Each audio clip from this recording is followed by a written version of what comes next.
Hello, namaste guys, কেমন আছো তোমরা সবাই?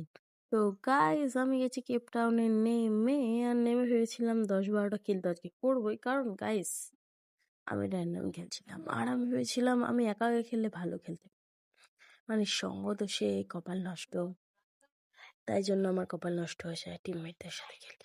তাই র্যান্ডম আমি টিমমেটদের সাথে খেলছিলাম, যেটা খুব সুন্দর বট ছিল। আর গাইস, আমি একা পিরো হয়ে 12-20 সরি 5টাই কিল করতে পেরেছি। তো গাইজ, এখানে অ্যাঙ্গেল নিচ্ছিলাম কোথায় ম্যান পাবো আর ম্যান মারবো, কিন্তু এখানে আমি নেমে একটা কিল করার সাথে সাথে তো গাইজ এখানে একটা বটকে মেরে আমি নিজেও মরে যাই।